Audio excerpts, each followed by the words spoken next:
Terima kasih Anda masih bersama kami dalam program Merah Putih hanya di Nusantara TV. Saya Doni The Geyser sedang berbincang dengan narasumber yang menjadi panelis kita dalam episode malam ini. Buat Anda pemirsa, selain melalui layar Nusantara TV, saksikan juga program ini live streaming di channel official YouTube Nusantara TV. Jangan lupa like, share, subscribe, dan kalau ada pertanyaan atau komentar silahkan ketik atau tuliskan di kolom komen atau chat yang ada di channel YouTube kami. Nanti kalau ada pertanyaan-pertanyaan yang bagus ya, nanti mungkin produser kami bisa baca, saya sampaikan di studio ya. Pak Toto, sebenarnya praktik-praktik seperti yang kita coba lakukan ini, efisiensi, saya nggak tahu, tolong luruskan kata efisiensi. Ini dampak dari efisiensinya Presiden, kemudian merembet ke semua BUMN. Kalau di negara lain, apa ada yang bisa menjadi contoh sehingga kemudian itu berdampak pada ekonomi negara tersebut? Ya, kalau kita lihat referensi ya di beberapa negara maju ya. Kalau Indonesia kan modelnya menganut apa yang disebut dengan istilahnya two tiers model. Ada dewan komisaris, kemudian ada dewan direksi. Kalau di negara lain, di Eropa misalnya sebagian itu kan modelnya one tiers. Jadi dewan komisaris, dewan direksi dalam satu kotak. Jadi di sana ada istilahnya sebagai pengawas itu kita sebut sebagai non-executive directors. Jadi dalam konteks ini maka non-executive directors memang tidak mendapatkan bagian keuntungan atau kita sebut sebagai tantiam tadi. Tapi sebagai gantinya maka kemudian honor yang diterima oleh non-executive director atau pengawas di konteks state-owned companies di sana itu angkanya bisa sama apa setara dengan dewan direksinya. Cuman dewan direksinya kalau kinerja yang bagus dapat untung maka dia juga dapat tambahan bonus atau tantiam tadi. Sementara non-executive directorsnya itu kemudian tidak mendapatkan bagian bonus ya. Jadi menurut saya ini cukup fair ya, karena kemudian pihak pengawasnya tadi bisa betul-betul bekerja dengan independen dan kemudian bisa lugas mengawasi jalannya perusahaan. Ya, kalau dia bekerja dengan baik, lugas, efisien, tapi perusahaan belum untung, masih tetap merugi. Ya, kalau itu lain perkara ya. Kalau rugi ya memang dalam aturan kan memang tidak mendapatkan. Atau memperkecil kerugian? Memperkecil kerugian juga saya kira ya itu kinerjanya membaik tapi juga tidak masuk dalam konteks kemudian bisa mendapatkan bonus. Memang dalam beberapa case di Indonesia yang saya perhatikan. Misalnya di beberapa BUMN ya, misalnya 3 tahun berturut-turut dia rugi. Tapi di tahun kedua itu dia berhasil menurunkan kerugian misalnya. Memperkecil kerugian. Maka di bisa waktu yang lalu mereka diapresiasi misalnya dengan mendapatkan insentif karena berhasil menurunkan kerugian, ya. Tapi bukan tantiam ya. Tantiam itu kalau kondisi BUMN-nya untung, ya tentu jumlahnya akan berbeda. Siapa yang menentukan jumlah insentif? Direksi atau? Ya, jadi kalau urusan soal insentif atau tantiam kan nanti menetapkan adalah RUPS-nya. Jadi RUPS-nya perusahaan akan menetapkan berapa alokasi yang diberikan kalau untung misalnya sebagai tantiam atau misalnya kalau rugi dan disepakati misalnya perlu mendapatkan insentif berapa insentifnya. Nah itu saya kira keputusan dari RUPS dan RUPS kan itu sebetulnya mewakili kepentingan semua shareholders ya. Tapi jadi betul-betul kan paling besar mayoritas kan pemerintah. Iya, kan berarti di situ RUPS berarti di situ ada share atau sahamnya pemerintah ya. Sehingga kalau kemudian RUPS memutuskan A ya sebetulnya pemilik atau pemerintah juga setuju dengan keputusan A tadi sebetulnya. Jadi itu saya kira mekanisme yang terjadi ya dalam pengambilan keputusan untuk soal dividen atau yang lain. Oke, kita dengarkan dulu Bapak-Bapak apa pendapat masyarakat terkait dengan topik diskusi kita malam ini. Mari kita sama-sama lihat tayangan Vox Pop berikut ini. Menurut saya pribadi, saya setuju ya. Ini bersangkutan dengan kata-kata Prabowo yang penghematan biayanya anggaran untuk BUMN ya saya setuju sih itu dihapus. Apalagi rapatnya cuma setahun sekali gitu. Jadi efektif lah mudah-mudahan. Kalau menurut saya sendiri sih itu merupakan langkah yang bagus karena kan ketika ada bonus tersebut harusnya bisa diimbangi sama kinerja yang baik. Menurut saya ada banyak hal permasalahan yang di Indonesia yang mungkin bisa lebih diatasi dari dana tersebut. Pergerakan yang bagus ya sebenarnya karena kalau memang anggaran itu dialokasikan untuk hal yang lebih bermanfaat yang memang dibutuhkan oleh rakyat dalam situasi kondisi ekonomi yang saat ini ya mungkin itu gerakan yang baik yang bisa mendorong ekonomi lagi bisa juga mendorong dari segi sektor edukasi itu kan jadi berdampak langsung ataupun tidak langsung dalam ekonomi Indonesia sih bisa seperti itu bisa juga dalam inisiasi untuk lebih mendorong pengeluaran setiap warga ya karena kan bisa kita lihat di kelas menengah ke bawah itu kan pengeluaran sedang berkurang gitu. Jadi harapannya bisa menaikkan ekonomi lagi sih. Betul ya. Itu dia suara rakyat. Saya kembali ke Pak Andi Arief. Pak Andi, zaman sekarang ini ya, jadi komisaris, direksi BUMN, jadi pejabat publik, pejabat pemerintah, itu sudah duitnya nggak seberapa, disorot masyarakat dari segala sudut ya kan. Bisa kerja nggak sebenarnya ya. Nah bagaimana kemudian Anda memposisikan diri bersama para komisaris lain di PT PLN Persero, tetap fokus menjalankan tugas di tengah sorotan masyarakat. Kalau kurang-kurang dikit pasti yang komplain itu udah jutaan orang. Tapi kalau prestasinya kemudian lagi bagus gitu kan, nggak ada yang mau mikirin insentif atau tantiem begitu Pak Andi. Ya jadi saya nggak bisa bicara BUMN lain, saya bicara PLN. PLN ini dalam 5 tahun terakhir ini perusahaan yang sangat sehat. Itu dari utangnya juga mulai menurun, kemudian pendapatnya terus naik, bahkan 2023 dan 2024 itu kan pendapatan tertinggi. Jadi dulu kan belum labanya belum terlalu besar. Jadi sekarang laba PLN ini 64 triliun, tapi laba bersihnya sekitar hampir 19. Jadi ekuitasnya juga kan di atas 1.000, kemudian asetnya juga 1.700. Jadi kita nggak terpengaruh sih. Jadi penghematan di BUMN dengan penghematan di APBN kan beda. Iya. Kalau di APBN itu dihemat, misalkan belanja kemudian pos ini dihemat, dia bisa untuk pos lain. Tapi kalau di BUMN, Ya, Pak Andi, suaranya tiba-tiba mengecil, Pak. Ini bukan dampak dari tantiem dihapus kan? Oke. Nah, sekarang baru normal. Lanjutkan, silakan.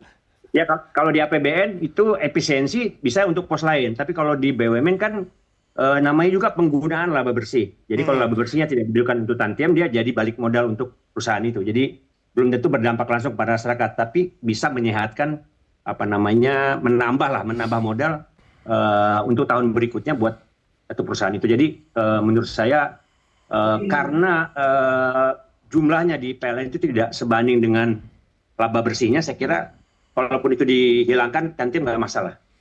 Ya, oke, Pak Andi, ini sekarang bagaimana Anda memberikan komitmen yang kuat kepada masyarakat? Karena kan ya pelanggan Anda ini kan tidak punya pilihan selain kemudian menggunakan jasa dari atau produk dari PT PLN Persero. Ya artinya ada atau tidak ada tantiem atau berapapun yang diterima oleh komisaris dan direksi, setiap tahun harusnya menunjukkan kinerja yang semakin positif begitu. Sehingga yang untung pasti adalah masyarakat. Apa yang bisa Anda berikan kepada publik? Ya pertama kan yang paling penting itu listriknya nggak boleh mati sekarang kalau yang sudah ada jaringan. Kedua, pelayanannya makin harus bagus. Ya kan, kepada masyarakat. Kemudian kalau di internal tuh keselamatan kerja, kesejahteraan pegawai dan lain sebagainya. Jadi juga tarif buat masyarakat. Kadang-kadang kita juga harus, kalau negara memerintahkan untuk memberikan subsidi kepada masyarakat, misalkan masyarakat yang menengah ke bawah untuk digratiskan seperti kemarin Januari Februari itu kan juga oke. Tapi yang paling penting perusahaannya harus sehat dulu. Kalau perusahaannya nggak sehat, gimana kita memberikan sesuatu pada masyarakat yang bagus gitu. Jadi so far sampai dengan saat ini, saya bilang tadi 5-6 tahun terakhir ini, kalau PLN mungkin juga BUMN lain mungkin juga sedang dalam posisi yang kondisi yang sangat bagus. Dan PLN sendiri kan sekarang ini masuk global top 500 dunia. Wow, keren. Ya, selamat Pak Andi. Tapi tidak ada rencana kenaikan TDL kan dalam waktu dekat? Kalau itu kan pemerintah itu. Komisaris bisa selamat ini, tidak usah menjawab. Saya kembali ke Kidarma dulu. Kidarma, kalau Anda melakukan pemetaan dari semua BUMN yang ada di negara kita, yang mungkin paling sering berinteraksi dengan masyarakat, baik itu produk atau pelayanannya, menurut Anda mana yang paling oke dan mana yang paling perlu kemudian ditingkatkan kinerjanya? Ya, kalau paling enggak yang selalu berinteraksi dengan masyarakat itu kan satu itu BUMN transport, kedua tadi PLN, Listrik, ketiga bank, katakanlah Himbara, ya itu kan otomatis berrelasi dengan masyarakat. Nah kalau dari semua ini saya kira oke, bank keuntungannya selalu tinggi ya, tapi jangan lupa pungutan yang harus dibayar masyarakat nasabah kan tinggi, biaya transfer, macam-macam gitu kan. Artinya apa? Sebetulnya keuntungan yang tinggi itu kan tetap aja yang memikul bebannya kan Masyarakat. gitu, kecuali mereka kreatif menciptakan peluang-peluang keuntungan dari non nasabah, itu kita baru oke. Tapi kalau bisa memperoleh keuntungan besar karena menghisap nasabah, ya kita nggak oke lah. Ya, Gitu loh ya. kata-katanya kok tajam banget Ya menghisap. memang begitu. Jadi Mas Memerintah Popi, Pak. gitu. Jadi itu soal bank ya. Jadi katanya ada jokes ya, Iya. negara yang paling kaya itu di dunia kan Indonesia. Iya. Dengan kekayaan sumber daya alamnya, sumber daya mineralnya gitu kan. Iya. Tapi penghasilan utamanya dari pajak. ya itu, dan kenyataan kan begitu. Katakanlah itu tadi lah yang konkret, misalnya bank. Kenapa dapat keuntungannya besar? Ya banyak sekali beban-beban yang harus dipikul oleh nasabah. Ya, makanya kan komisaris direksi harus bekerja dengan maksimal. Nah, agar dia bisa fokus bekerja kan ya. harus banyak Ya insentif. tapi kalau soal Tantium, soal gitu ya, saya cenderung mungkin kalau komisaris itu nanti di akhir masa jabatannya diberi semacam uang saku. Kalau uang saku kan hanya sekali pada saat akhir masa jabatan. Sekali selama menjabat. Tidak seperti Tantium yang harus diberikan setelah RUPS. Jadi biasanya kalau pembayaran Tantium itu ditentukan setelah RUPS. Keuntungannya berapa, lalu baru. Jadi bukan per tahun kalender, tetapi biasanya menurut tahun RUPS. Nah, itu satu. Kedua soal transport. BUMN transport kan macam-macam ya. Tapi saya kira kalau kita objektif sekarang sebelum ada WUS, yang sehat mungkin hanya KAI. Iya. Tapi setelah ada WUS, KAI pun menjadi nggak sehat. Iya, ya. WUS kan juga ponaannya Nah, KAI. dan kita lihat daftar komisaris KAI ini banyak sekali. Ada 8. Kalau misalkan itu Tantium masih kalah PLN 10. ya PLN jangkauannya seluruh wilayah Indonesia. Kalau KAI kan hanya di Jawa sama ini suara Sumatera pengguna sebagian. kereta api Iya. yang sering pulang kampung. Iya betul. Makanya Kerja. persepsi saya kan saya bicara atas nama pengguna. Iya. Bukan sebagai pakar seperti Pak Toto, tapi sebagai pengguna gitu. Iya. Saya ingin jelaskan Sebenarnya itu. kan masyarakat tidak perlu tahu urusan dapur dari BUMN kan. Betul. Yang penting mendapatkan pelayanan yang maksimal. Itu yang selesai, paling kan? penting. Tetapi ketika beban itu harus dipikul oleh konsumen, itu baru jadi masalah. gitu loh. Katakanlah misalnya kereta api ya. Jujur kita ini agak sedih. Betul secara korporasi bagus. Tapi bagaimana pelayanan terhadap masyarakat bawah itu kita lewat. Sekarang ini untuk naik kereta api yang premium aja itu susah loh bagi pensiunan TNI, PNS. Karena harganya tinggi. tidak terjangkau. Gitu. Nah, daripada untuk membayar Tantium, mending sebagian subsidi untuk pengguna masyarakat bawah. Khusus itu ya. Iya, jadi kelas-kelas veteran ya kan, lansia, pensiunan PNS itu berapa sih gajinya untuk gitu. Nah, ini saya kira harus diperhatikan, dan saya kira saya menangkap Pak Prabowo itu secara ideologi kan seorang sosialis. Nah, saya menangkap Pak Prabowo, makna dari pesan Pak Prabowo itu di situ. Bagaimana supaya layanan-layanan yang diberikan oleh BUMN ini semakin mendekatkan ke rakyat, masyarakat kecil, gitu loh. Jadi bukan untuk kelompok tertentu saja, gitu. Sehingga ini ya saya sampaikan ke teman di DPR ya, supaya kereta api bukan hanya didorong untuk membuka gerbang untuk rokok, tetapi juga harus memperbanyak layanan untuk kelas menengah ke bawah. Itu kan kata orang yang tidak merokok. Iya, gitu Pak Nasir. Jadi tapi layanan untuk kelas menengah ke bawah itu harus diperbanyak tanpa harus merugikan korporasi. Oke, menarik. Nanti akan direspon oleh Pak Nasim ya. Tapi saya ke Pak Toto dulu. Pak Toto, secara sederhana, saya kalau mau beli saham sebuah perusahaan, saya juga pasti lihat Pak, yang bagi dividen gede, yang bagi tantiem gitu kan, yang kasih insentif gede kepada pengelolanya, pengelola organisasi, itu pasti perusahaan untung dan sehat. Nah, itu kan normal kalau kayak gitu Pak. Lah kalau sekarang, ya, saya kira itu hal normal ya. Iya, jadi investor kan melihat the future prospect dari company-nya. Jadi kalau dia mampu men-generate income atau profit besar, tentu dalam ekspektasi si investor, kedepannya nih perusahaan ini tentu akan punya dan prospek mereka bekerja bagus. secara profesional dong, kita sehingga lihatnya. mereka akan kejar sahamnya begitu ya. Atau kondisi sebaliknya ya mungkin orang akan lepas. Kalau misalnya kemampuan generate revenue atau profit mulai menurun, pasti akan ditinggalkan ya. Iya, iya. Tapi saya kira intinya dari tadi yang sudah didiskusikan, ini kan bicara soal kinerja BUMN sebetulnya. Sebenarnya kinerja BUMN itu seperti apa gitu ya. Jadi sapi perah yang baik. Nah, maksudnya gini, kalau kita lihat misalnya ya, misalnya ada 100 BUMN skala besar dan sedang. Tapi kan kondisinya itu kita bilang Pareto. Oke. Jadi kira-kira top 20-nya BUMN itu sudah menghasilkan kira-kira dalam konteks revenue mungkin hampir 80%. Dalam konteks profitnya mungkin lebih 85%. Artinya 20 BUMN terbesar itu sudah menghasilkan hampir seluruh total revenue maupun total profit. Jadi kan memang sisanya berarti tidak efisien. Iya. Sisanya itu kinerja nggak bagus. Jadi beban. Jadi beban. Nah sebetulnya PR-nya pemerintah, PR-nya Danantara lah ke depan ini sebetulnya bagaimana supaya perusahaan-perusahaan yang belum bisa menghasilkan atau masih dalam kondisi rugi bisa diperbaiki dengan cepat sehingga Jadi mereka satu kelompok aja, kelompok Danantiri. jadi mereka bisa menjadi mesin-mesin pertumbuhan juga buat BUMN begitu ya. Nah untuk itu maka menurut saya langkah-langkah segera ya dalam rangka mentransformasi bagaimana BUMN rugi tadi ya untuk kemudian bisa ditransformasi menjadi lebih baik itu menjadi prioritas segera supaya kemudian kalau kita lihat di dalam Danantara itu kan ada Danantara Asset Management ini yang ngurusin seluruh operasional BUMN dan ada juga Danantara Investment Management kaitannya dengan soal investasi ya.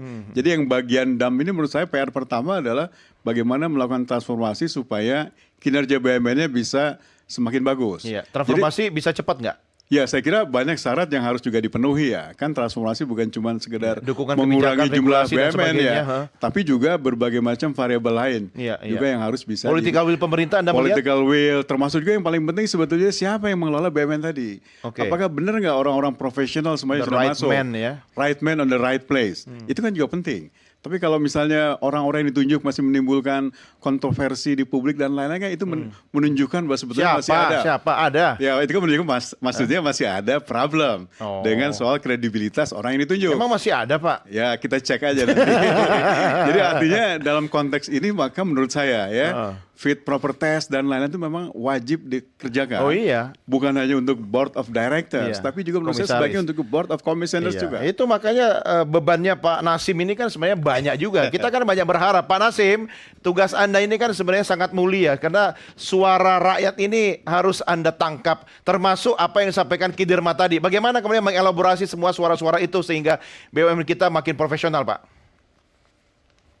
Yang pasti fungsi tugas kita di DPR beserta pemerintah juga presiden, yang pasti kita akan mengawasi, ya fungsi tugas kita mengawasi Danantara dan juga BUMN yang memang sebetulnya gambaran orang ini kan selama ini dan bukan gambarannya, kenyataannya tim itu dianggap terlalu besar, ya kan? Sebenarnya presiden pun terkejut dengan sekian orang bisa mendapatkan puluhan miliar, ya kan? Memang keadilannya itu di mana, padahal keadilan itu untuk semua kesejahteraan rakyat Indonesia. Nah, otomatis presiden ingin memperketat, ya kan?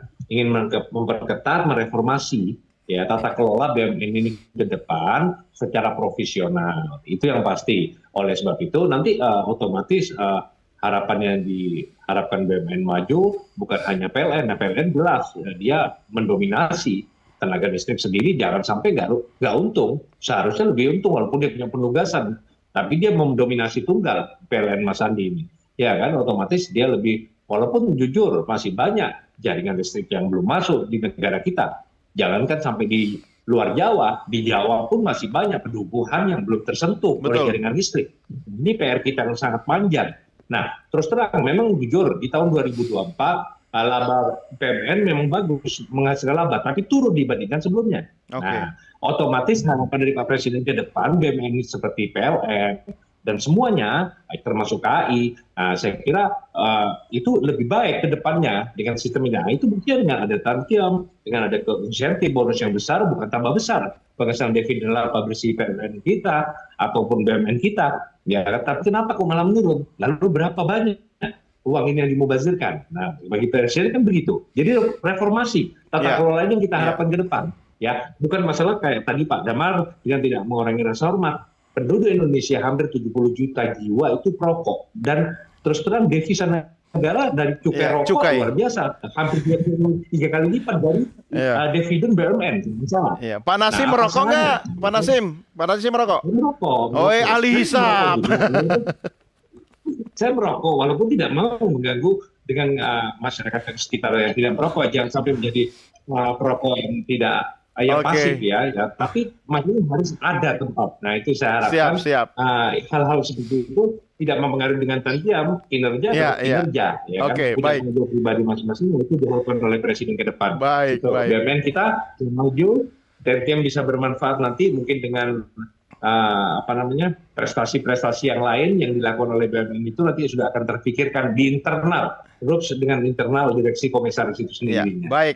baik Pak Nasim. Ini sebenarnya topik kita malam ini bikin saya jadi serba salah Bapak-bapak. Saya sebenarnya cita-cita jadi komisaris BUMN. Ya, giliran mau jadi komisaris, tantiem dihapus. Ya sudah, jadi direktur utama aja. Jadi direktur utama, preskomnya istri saya. Sama saja. Pilih yang mana? Kita pilih rehat dulu, kami segera kembali sesaat lagi.